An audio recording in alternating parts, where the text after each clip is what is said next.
Hello friends, మీరు చూస్తున్నారు tech గురు YouTube channel. AP police ఉద్యోగాలకు సంబంధించి లేటెస్ట్ అప్డేట్ అయితే రావడం జరిగింది. డీటెయిల్ ఇన్ఫర్మేషన్ చూద్దాం. వీడియోని చివరిదాకా అది చూడండి. చాలామంది వీడియో చూస్తున్నారు కానీ చాలా తక్కువ మంది వీడియో లైక్ చేస్తున్నారు. కొంచెం వీడియో లైక్ చేసి సపోర్ట్ చేయండి. ఇంకా ఎవరైనా మన ఛానల్ని సబ్స్క్రైబ్ చేసుకోకపోతే వెంటనే సబ్స్క్రైబ్ చేసుకోండి. సో పోలీస్ అప్డేట్ చూసుకుంటే ఫిట్నెస్ పరీక్షకు పచ్చజెండా అని ఒక అప్డేట్ అయితే ఈరోజు రావడం జరిగింది. 2-3 రోజుల్లో షెడ్యూల్పై ప్రకటన. న్యాయపరమైన చిక్కులను అధిగమించిన పోలీస్ శాఖ 6,100 పోస్టులకు సంబంధించి, కానిస్టేబుల్ పోస్టులకు సంబంధించి పోటీలో 95,000 మంది అని చెప్పి రావడం జరిగింది. పూర్తి వివరాలు ఒకసారి గమనిస్తే 25,000 పోలీస్ ఉద్యోగాలు 5 ఏళ్లలో భర్తీ చేస్తా అంటూ మభ్యపెట్టి అధికారంలో వచ్చిన జగన్ ఒక్క పోస్టు కూడా భర్తీ అయితే చేయలేదు.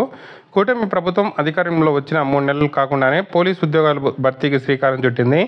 వైసీపీ ప్రభుత్వం అనాలోచిత చర్యను కోర్టుకు ఎక్కిన వ్యవహారంపై కూటమి ప్రభుత్వం దృష్టి సారించింది. న్యాయ నిపుణుల సహకారంతో న్యాయపరమైన చిక్కులను తప్పించుకుని ఆగిన నియామక ప్రక్రియ ముందుకు తీసుకెళ్లే దిశగా చకచక అడుగులైతే వేస్తోంది. 1-2 రోజుల్లోనే ఫిట్నెస్ పరీక్ష షెడ్యూల్ అయితే ప్రకటించి AP police recruitment board chairman ఏదైతే పిహెచ్డి రామకృష్ణ సిద్ధమవుతున్నారో, సో ఇంతకుముందు ఏదైతే మనకు గత ప్రభుత్వంలో రిలీజ్ చేసిన కానిస్టేబుల్ నోటిఫికేషన్కి సంబంధించి మనకు ఏదైతే పీఈటీ అలాగే మెడికల్ టెస్ట్ కంప్లీట్ చేయాల్సిన అవసరం అయితే ఉంది. సో అది కొన్ని కారణాల వల్ల, ఆ కారణాలు కూడా క్లియర్గా ఇక్కడ మెన్షన్ చేశారు.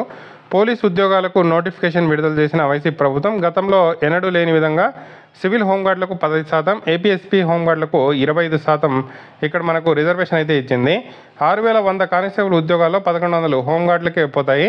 వీరికి నిర్వహించిన ప్రాథమిక పరీక్షకు 3,000 మంది హాజరయ్యారు. 400 మంది మాత్రమే అర్హత సాధించారు.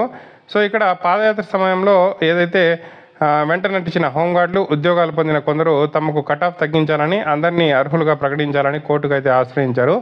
దీంతో నియామక ప్రక్రియకు బ్రేక్ పడింది. ఈ సమస్యను త్వరితగతిన పరిష్కరించి నియామక ప్రక్రియ పూర్తి చేయాల్సిన వైసీపీ ప్రభుత్వం ఉద్దేశపూర్వకంగానే పట్టించుకోవడం మానేసింది అని చెప్పి రావడం జరిగింది.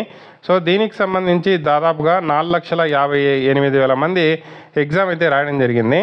సో అందులో 2023 జనవరి చివరి వారంలో ప్రిలిమ్స్ రాత పరీక్షకు సంబంధించి నిర్వహించడం జరిగింది. ఫిబ్రవరి 5న ఫలితాలు అయితే ప్రకటించారు. 95,208 మంది అర్హత సాధించినట్టు ఇక్కడ తెలపడం జరిగింది.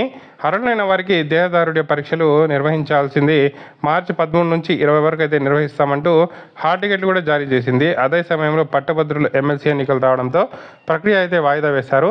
ఎన్నికల తర్వాత కూడా నియామక ప్రక్రియను ముందుకైతే తీసుకొని వెళ్లడంపై నాటి ప్రభుత్వం దృష్టి అయితే సాధించలేదు. పోలీస్ శాఖలో దాదాపు 25,000 ఉద్యోగాల ఖాళీలు అయితే ఉన్నాయి. ప్రతి ఏటా జనవరిలో 6,500 చొప్పున పోస్టులు భర్తీ చేస్తామన్నారు.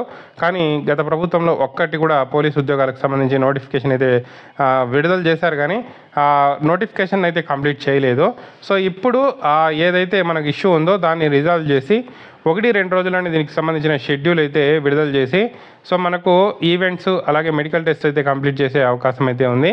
కాబట్టి అభ్యర్థులు అయితే సిద్ధంగా ఉండండి. దీనికి సంబంధించి ఎటువంటి అప్డేట్ వచ్చినా మన ఛానల్లో రావడం జరుగుతుంది. ఇప్పటిదాకా ఉన్న సమాచారం ఇది. Thank you for watching.